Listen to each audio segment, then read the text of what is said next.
ایرا غیرہ یوں منہ اٹھا کر اندر چلا آتا ہے۔ صاحب وہ آپ کی کمپنی کے مینیجر ہیں، میں تو انہیں معزز شخص۔ او شٹ اپ، ان کا اگلا ہی تماچا اب نواز کا منہ بند کر گیا۔ دفعہ ہو جاؤ میری نظروں کے سامنے سے۔ آئی سے گیٹ لاسٹ۔ وہ غم و غصے سے وہ ہانپ گئے۔ بہت برا کیا جہادات ملک، تم نے بہت ہی برا کلیجہ نوچ ڈالا ہے میرا۔ وہ جارحانہ انداز میں باہر نکلنا ہی چاہتے تھے لیکن دوسرے ہی لمحے زباریہ کے بے ہوش ان کے پاؤں کی زنجیر بن گئی۔ 3 دن بے حد اذیت اور پریشانی میں گزرے ہاسپٹل کے کمرے میں۔ تیسرے روز اس نے آنکھ کھولی تو پہلی نگاہ پاپا پر پڑی۔ وہ اضطراب انتظار سے اس کی طرف دیکھ رہے تھے۔ جیسے ہی وہ ہوش میں آئی تو وہ اس کی طرف لپکے۔ زیبی میری جان، میری زندگی۔ اس کی آنکھوں سے اشک کی لڑی پھر رواں ہو گئی۔ دوسری جانب سے ورشا اس پر جھک گئی۔ زیبی تم ٹھیک تو ہو نا؟ اس نے اس کا ہاتھ پکڑا جو برف کی طرح سون تھا۔ وہ وجود میں نشتر ہی ایسے پرو گیا تھا۔ وہ چپ چاپ بے آواز روتی رہی۔ فائق احمد کی بے تابی قابل دید تھی۔ زیبی کچھ بولو بیٹا، میری جان کیا ہو گیا ہے تمہیں؟ لیکن اس کے دل و دماغ میں بس انہی جملوں کی گونج تھی۔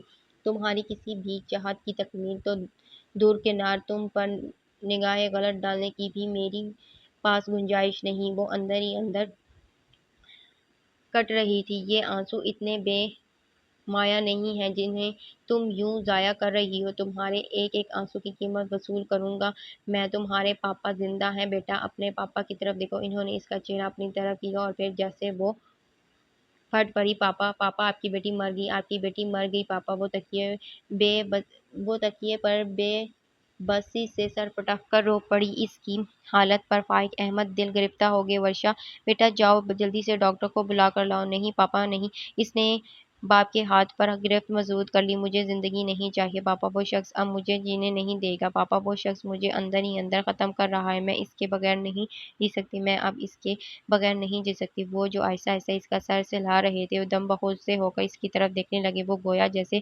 آذیان بک رہی تھی۔ میں مر جاؤں گی، میں مر جاؤں گی۔ انہوں نے الجھ کر ورشا کی طرف دیکھا۔ ورشا نے نگاہیں چکا لی لیکن اس کی آنکھوں میں وہ کچھ تھا جو وہ اپنی بیٹی کی آنکھوں میں کبھی بھی پڑھ نہیں پائے تھے۔ گھر آنے کے بعد بہت دن تک وہ دونوں جانب مکمل خاموشی رہی، جیسے طوفان سے پہلے یا بعد کی ہوتی ہے۔ ایک طوفان آ کر تھم چکا تھا، ایک ابھی آنا تھا، لیکن جو آ کر تھم چکا تھا اس کے اثرات ابھی تک باقی تھے۔ اس کی بھوک پیاس نیند سب ہی رخصت ہو چکی تھی۔ وہ فیصلہ کر چکی تھی، مگر فیصلہ انہیں بھی تو کچھ کرنا تھا۔ جہادات مارے باندھے انداز میں ان کے سامنے بیٹھا تھا، جبکہ فائق احمد اپنا ارادہ اس کے سامنے ظاہر کر چکے تھے، لیکن اس نے اس موضوع سے قطعی دلچسپی کا اظہار نہیں کیا تھا۔ مجھے افسوس ہے سر، غلط فہمی میں مجھ سے بڑی بھول ہوگی۔ مجھے یہ جذباتی قدم نہیں اٹھانا چاہیے تھا۔ صرف تمہارے افسوس کرنے سے میرے زخم کا مداوا نہیں ہوتا، لیکن جس طرح آپ چاہیں سر، میں اس طرح بھی مداوا نہیں کر سکتا۔ باقی مجھے ہر سزا قبول ہے۔ جہادات میں نے اپنے ارادے کا اظہار سزا یا مداوے کے طور پر نہیں کیا، یہ تو ایک غلط فہمی تھی۔ جو ہونا تھا ہو گیا، لیکن کے بعد بات چھوڑ دی جائے سر۔ کیوں چھوڑ دوں، کیسے چھوڑ دوں؟ پھر دوسرے ہی لمحے وہ نرم لہجے میں بولے، بات سمجھنے کی کوشش کرو جہادات نے ان کی طرف دیکھا۔ میرا خیال ہے سر، مجھے سمجھانے کے بجائے آپ اپنی بیٹی کو سمجھائیے۔ مخصوص اس کا پاگل پن ہے اور میں اس کے پاگل پن میں شامل نہیں ہو سکتا۔ کوئی انہونی یا ناممکن بات نہیں ہے کہ تم اسے پاگل پن سے گردان رہے ہو۔ آج کل کے معاشرے میں یہی سب کچھ ہو رہا ہے۔ فائق احمد کی بات پر جہادات تلخی سے ہنس پڑے۔ دراصل یہ سب کچھ وہاں ہوتا ہے سر، جہاں دن رات مال کی پہرہ داری آنکھ نہیں ہوتی۔ ادھورے والدین کی اولاد ذرا سی نظر اندازی کو یوں ہی زندگی کا روگ بنا لیتی ہے۔ میں کہتا ہوں آگے ایک لفظ نہیں بولنا۔ جہادات کے لفظ ان کے سینے میں پیوست ہو کر رہ گئے۔ تم نے ایسی بات کہی کیسے ملک؟ تمہاری جگہ کوئی اور ہوتا تو میں اس کی زبان کاٹ کر پھینک دیتا۔ وہ اشتعال سے بولے، لیکن وہ دوسرے ہی لمحے بے بس دکھائی دینے لگے۔ لیکن وہ نادان تمہیں مانگ بیٹھی ہے۔ انہوں نے جہادات کی طرف دیکھا، پھر رسان سے بولے، ہم نے اسے سمجھنے میں غلطی کی ہے۔ وہ بہت حوصلے والی، بلند کردار، باشعور اور سمجھدار لڑکی ہے। اس نے زندگی میں کوئی بھی عمل ایسا نہیں کیا جس سے مجھے تکلیف ہوئی ہو۔ جہادات خاموش بیٹھا رہا۔ اس کی محبت کو مقصود دل کا بہلاوا، ضد یا وقتی کشش مت سمجھو بیٹا، اس کو سمجھنے کی کوشش کرو۔ میں اس کا باپ ہوں، اس کے احساسات کو وقت کے دھول نہیں کہہ سکتا۔ آج سے پہلے میں نے اس کے یہ احساسات نہیں دیکھے جو میں اب دیکھ رہا ہوں۔ جہادات تب بھی خاموش رہا۔ انہوں نے نا امیدی سے اس کی طرف دیکھا۔ انکار کرنے سے پہلے سوچ لینا جہادات، صرف میری ہی بیٹی کی خوشیوں کا سوال نہیں ہے، تمہارے بخت میں بھی چار چاند لگ جائیں گے۔ فائق احمد آخری جملہ بازی کا آخری پتا تھا جو کہ جہادات کو بے حد ناگوار گزرا۔ اگر آپ مجھے سر اس معاملے پر سالوں سوچنے کا بھی کہیں تب بھی میں ایک لمحے بھی اپنی سوچ اس محور پر لا کر ضائع نہیں کروں گا۔ فائق احمد کے دل کو گھونسا لگا۔ انہوں نے اپنی زمانے شناس نگاہ اس کے چہرے پر جما دی۔ تمہارے انکار میں نفرت ہٹ درمی نہیں بلکہ پرسرار سا سکون ہے، جیسے یہ سب کچھ تمہارے لیے بے مقصد ہے۔ کہیں ایسا تو نہیں تمہیں اپنا مطلوب مل گیا ہو؟ آئی مین کسی سے کمٹمنٹ وغیرہ؟ اس نے ڈرتے جھجکتے پوچھا۔ جہادات ہنس پڑا۔ ایسا ہی سمجھ سمجھا کیجیے سر۔ وہ مختصر بات کر کر کھڑا ہو گیا۔ فائق احمد کو لگا جیسے نہ حل ہونے والا مسئلہ ان کے سامنے کھڑا ہو گیا ہو۔ شادی یا منگنی؟ انہیں اپنی آواز بے حد اجنبی لگی۔ وجود کے اندر باہر زباریہ کی بے بسی کا شور برپا تھا۔ نہ شادی نہ منگنی، فی الحال تو مسئلہ کچھ اور ہے۔ اس کی آنکھوں میں الواحی سی چمک پھوندی اور دوسرے ہی لمحے معدوم ہو گئی۔ چلتا ہوں سر، اپنی بیٹی کو آپ جس طرح بھی چاہیں سمجھا سکتے ہیں۔ آپ کی بیٹی ہے، سمجھ جائے گی۔ وہ کمرے سے باہر نکل گیا۔ فائق احمد حیرت میں مبتلا بیٹھے کے بیٹھے رہ گئے۔ زندگی میں دوسری بازی بھی اسے مایوس کر دو کیسے؟ وہ میری بیٹی ہے، ہاں میری بیٹی ہے۔ زباریہ کی دیوانگی ان کی روح کو گھائل کرنے لگی۔ لیکن وہ ہی نہیں رہی تو پھر میں کیسے سمجھاؤں گا؟ آئی ایم سوری، اس بار اسے مایوس نہیں کر سکتا۔ وہ سوچ کے پہلو پر نظر ثانی کرتے کرتے خود غرضی کی انتہا کو پہنچ گئے۔ آج جب وہ کالج سے گھر آیا تو اماں بابا کو اپنے گھر میں پہلے سے موجود پا کر بے حد حیران ہوا۔ باپ سے ملا، پھر بے تابانہ ماں سے لپٹ گیا۔ اس کی خوشی کا کوئی ٹھکانہ نہیں تھا۔ ماں باپ پہلی بار اس کے گھر میں آئے تھے۔ اس کی سمجھ میں نہیں آتا تھا کہ انہیں کس طرح سر آنکھوں پر بٹھائے۔ اماں بے حد مسرور تھی، لیکن بابا کا انداز سابقہ ہی تھا۔ کس طرح آ گئے؟ وہ خوشی سے دیوانہ ہوا جا رہا تھا۔ تیری شکل دیکھنے سے میں نے توبہ کی تھی، لیکن میری قسمت اتنی خراب ہے کہ پھر مجھے ہی آنا پڑا۔ باپ کے انداز پر وہ ذرا سا کا ذرا ٹھٹکا۔ کیا کوئی کام تھا مجھ سے؟ وہ فرمانبردار اولاد کی طرح نثار ہونے کو تھا۔ سبحان اللہ، برخدا کی لا علمی تو دیکھو۔ اکبر ملک نے جل کر بیوی کی طرف دیکھا۔ اماں نے قطعی شوہر کے مزاج کی پرواہ نہ کی اور بیٹے سے لاڈ سے مخاطب ہو کر بولی، لے پتر، میں تیرے لیے دیسی گھی کے تل والے لڈو بنا کر لائی ہوں، تجھے بہت پسند ہے نا؟ اور یہ چار مغز اور بادام کا حلوہ دماغ کی ترہاٹ کے لیے۔ دیکھ تو میرا پتر محنت کر کر کتنا کمزور ہو گیا ہے، خوراک کا ذرا خیال نہیں رکھتا ہوگا۔ مجھے پتا ہے۔ اماں کا بس نہیں چلتا تھا کہ اسے اپنے کلیجے میں چھپا لے۔ اماں کے انداز محبت پر اس کا سیر و خون بڑھ جاتا تھا۔ اس کے گھٹنے پکڑ کر بیٹھ گیا۔ تیری یہ باتیں مجھے بہت یاد آتی ہیں اماں، ماں صدقے ماں واری پتر، ایک پل نہیں بھولی تجھے میں۔ اماں آپ دیدہ ہوگی؟ وہ بھی دل گرفتہ ہونے لگا۔ پھر دوسرے ہی لمحے اسے خیال آیا تو فوراً کھڑا ہو گیا۔ میں بھی کتنا پاگل ہوں، آپ لوگوں کو ابھی تک پانی بھی پیش نہیں کیا۔ اس کے ساتھ ہی اس نے صفدر کو آواز دی، نہیں رہنے دو، ہم کھا پی کر آئے ہیں۔ بابا نے خشک انداز میں منع کیا، اتنا لمبا سفر کر کر آئے ہیں، اب تک تو سب کچھ ہضم ہو چکا ہوگا، اس نے مسکرا کر کہا۔ پھر صفدر کو ہدایت دینے کے لیے باہر چلا گیا۔ جب تک وہ اندر آیا اکبر ملک اچھی طرح سے گھر کا جائزہ لے چکے تھے۔ خوب عیش موج کی زندگی بسر کر رہا ہے تیرا پتر۔ وہ اس کی آسائشوں کو دیکھتے ہوئے بیوی سے مخاطب ہو کر بولے، رب سونا میرے پتر کو اور دے۔ اماں کا سیر و خون بڑھ گیا۔ کیا بات ہو رہی ہے؟ وہ ان دونوں کے سامنے زمین پر آلتی پالتی مار کر بیٹھ گیا، یوں ہی کہ بڑا مال پانی جمع کر لیا ہے ہمارے پتر نے۔ اکبر ملک کا انداز سیکھا تھا، بس سب آپ لوگوں کی دعاؤں کا نتیجہ ہے۔ وہ تھوڑا شرمندہ ہو کر بولا، دعاؤں کے ساتھ پتر ایک وعدہ بھی لے کر آیا تھا، یاد ہے؟ بھول گیا؟ اس وعدے کو میں کبھی بھول سکتا ہوں؟ وہ وعدہ نہیں ہے، میری منزل ہے۔ یہ سب کچھ اسی کے لیے تو کر رہا ہوں۔ ہاں یاد ہے، آپ کے اندیشے جھٹلانے کے لیے تھوڑا سا خود کو اور مضبوط کرنا چاہتا ہوں، بس عنقریب آپ کے سامنے سرخرو ہو جاؤں گا۔ اکبر ملک نے مونچھوں پر ہاتھ پھیر کر کہکا لگایا، بڑا سیانہ ہو گیا ہے، تیرا پتر باپ کو پاگل بنا رہا ہے۔ اکبر ملک بیوی سے مخاطب ہوئے۔ زرینہ نے خاموشی سے نگاہیں جھکا لیں۔ جہادات نے الجھ کر ماں باپ کی شکل دیکھی۔ کیا کام کرتا ہے تو یہاں؟ باپ کا انداز تشویشی تھا۔ گورنمنٹ کالج میں لیکچرار ہوں اور ایک پرائیویٹ کمپنی میں پارٹ ٹائم مینیجر کی حیثیت سے کام کرتا ہوں۔ یہ گھر کمپنی کی طرف سے ملا ہے یا کالج کی طرف سے؟ کمپنی کی طرف سے۔ کیوں، کیا ہوا؟ کمپنی کا مالک کیسا ہے؟ بہت اچھا ہے۔ آپ بتائیں تو بات کیا ہے؟ اس کی کوئی بیٹی ہے؟ ہاں، مگر آپ پوچھنا کیا چاہتے ہیں؟ اکبر ملک نے بیوی کی طرف دیکھا، گویا اب آگے وہ بات کرے۔ زرینہ جھجک گئی، لیکن شوہر کی نگاہ اتنی سخت تھی کہ اسے مارے باندھے بات کرنا پڑی۔ کیسی ہے وہ لڑکی؟ میرا مطلب ہے کیا تجھے پسند ہے؟ جہادات نے چہرے پر عجیب گمبھیرتا پھیل گئی۔ اکبر ملک بیوی کے انداز گفتگو پر چیخ اٹھے، صاف اور سیدھی بات کر اس سے، کیوں پہیلیاں بجھوا رہی ہے؟ پھر وہ بیٹے کی طرف دیکھ کر کرخت انداز میں بولے، فائق احمد نام ہے نا تیرے مالک کا، وہ آیا تھا میرے پاس گاؤں میں۔ اکبر ملک غصے سے کھڑے ہو گیا۔ جہادات سر پا سوال بن کر ان کی طرف دیکھنے لگا، تیرے سارے کرتوت کھل گئے ہیں۔ یہ بتانے آیا تھا کہ تو اس کی بیٹی کو بہت پسند کرتا ہے اور اس کی بیٹی تجھے۔ دونوں کے اندر بہت لا حول ولا نہ جانے انگریزی میں کیا بولا تھا اس نے۔ ہاں، انڈرسٹینڈنگ ہو چکی ہے۔ کہہ رہا تھا تمہارے بیٹے نے بہت سارے عہد و پیمان کیے ہیں میری بیٹی کے ساتھ، لیکن نہ جانے اب اسے کیا مجبوری ہے کہ پیچھے ہٹ رہا ہے۔ میری بیٹی اب اس کے بغیر نہیں رہ سکتی۔ میں اپنے بیٹے کو سمجھاؤں کہ وہ اس کی بیٹی کا دل نہ توڑے اور اسے قبول کر لے۔ واٹ؟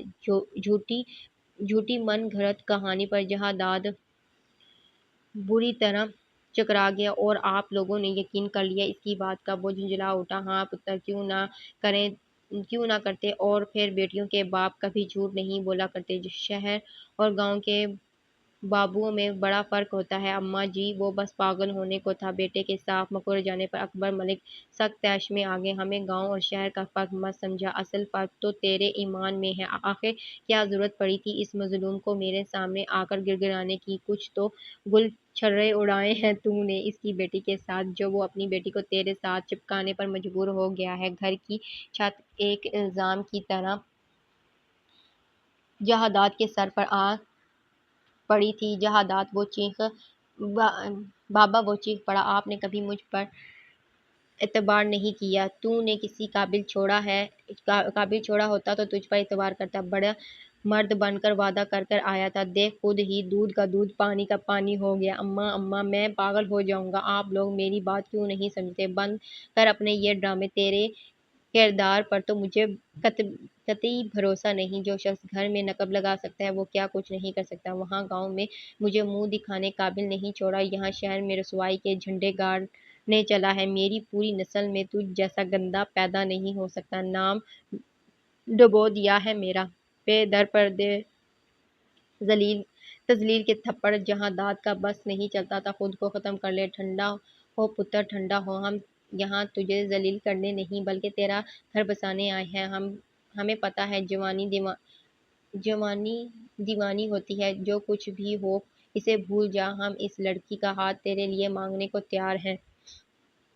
دراصل قصور تیرا نہیں، تیرے عمر کا ہے۔ اس بیل سے پرے بہت بڑے ہریالی ہے جو تو نے نہیں دیکھی۔ جس وقت وہ سب دیکھ لے گا پھر کبھی لوٹ کر نہیں آئے گا۔ اسے محبت نہیں کہتے، وقتی جذبات کہتے ہیں۔ زہرا سنگھاسن پر برساتے ہوئے اس پر ہنس پڑی تھی، جس وقت تک تیرے پاس پیسہ آئے گا خرچ کرنے والی، تب تک تیرے پاس آ چکی ہوگی اپنی محنت کی کمائی۔ پر مرد ویسے بھی شیر ہوتا ہے، تجھے خود پتہ چل جائے گا کتنا پارس ہے تو۔ جیتنے والے کو کیا ملے گا اس کی ضد، جیتنے والے کو کیا ملے گا اس کی ضد۔ اس کے دماغ کے شریانے پھٹنے لگے۔ ہمارے پاس زیادہ وقت نہیں ہے، فیصلہ آج ہی ہوگا۔ اپنی زبان کا پاس اگر تجھے ہو تو ندامت کے ساتھ ساتھ اس فیصلے کو بھی قبول کر لے گا۔ بابا کا انداز سخت برہم تھا، بے بس پنچھی کی طرح اس نے باپ کی طرف دیکھا جو کسی ظالم صیاد کی طرح لگ رہے تھے۔ ہاں پتر، سوچ لے، کوئی مجبوری نہیں ہے، آج شام تک ہم تیرے پاس ہیں، کب تک تیرا شادی کا ارادہ ہے ہمیں بتا دے۔